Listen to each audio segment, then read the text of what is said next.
Alright, to start making your gluten-free chicken and dumplings, you're going to fill up your 6-liter Instant Pot to 3 liters.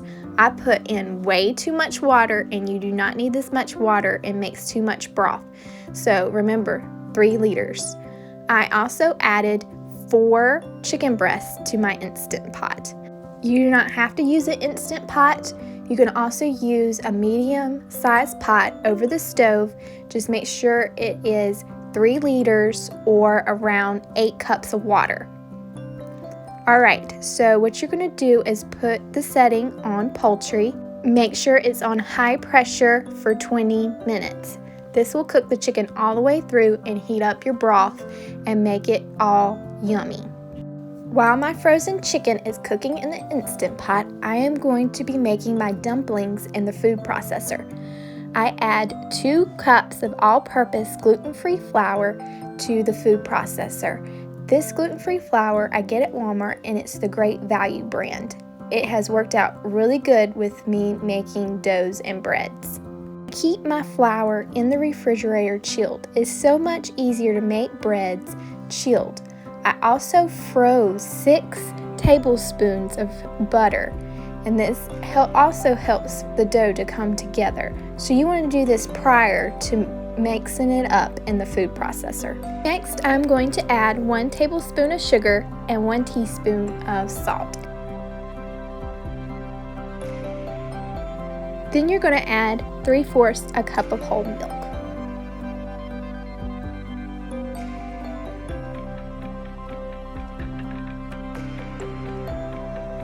Okay, so you are going to turn your food processor on and put it on the dough setting until your dough comes together. Okay, so you're going to take a gallon-sized bag and you're going to dump your dough into the gallon-sized bag, and your dough should look like crumbs. See how it looks all crumbly, and it looks like a chunk of butter did not get all blended up really well. But what you're going to do is you're going to knead your dough inside this Ziploc baggie. So you're just going to knead, and this helps for your hands not to get sticky and for you not to use extra flour to knead your dough, because if you use extra flour, it's going to dry out your bread. So knead away.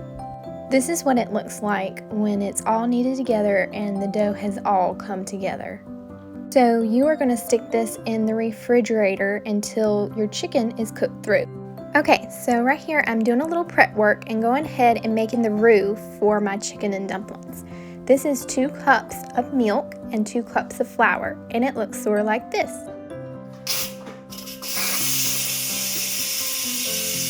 So you're going to take your chicken out and you're going to shred it. You're also going to leave all that good broth inside your Instant Pot. Do not get rid of any of your broth.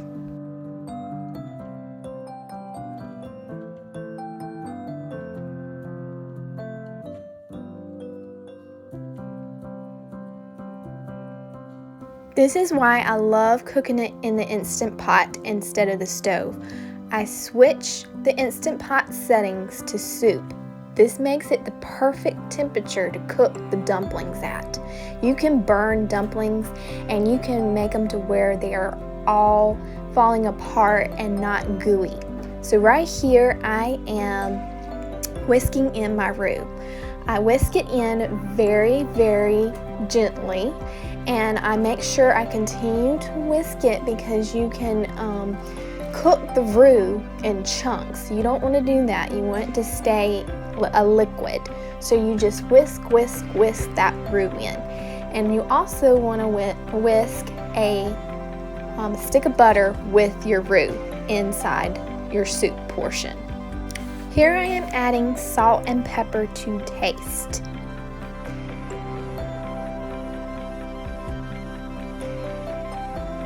So this is what it looks like with the roux, the stick of butter, and the salt and pepper to taste. Now you're going to add your shredded chicken back into your soup.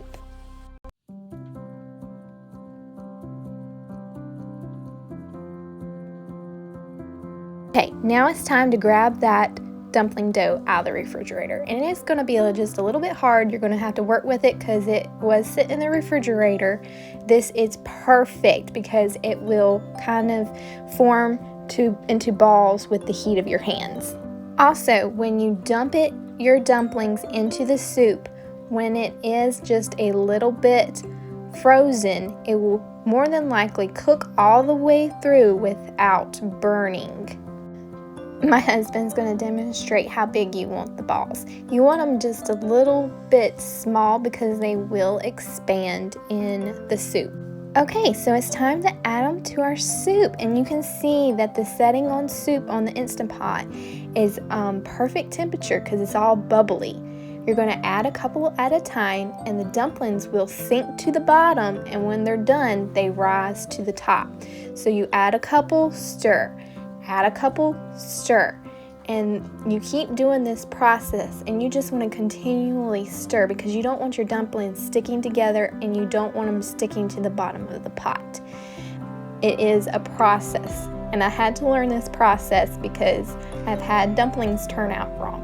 But I have all confidence that you can do it. So you add a couple, stir, add a couple, stir. Your dumplings are going to cook in your soup for about 15 minutes, and then it's going to be ready, and they're going to be gooey inside, and it is going to be so good. Yes, you want to continuously stir those 15 minutes. You can wait a couple of minutes, come back and stir it, but I would not leave it sitting longer than 3 minutes. Like, you just want to continuously stir because you just don't want that dough sticking.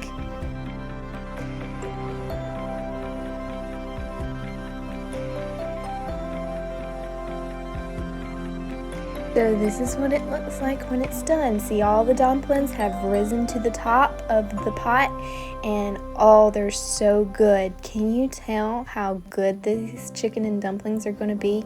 I cannot wait to dig into this.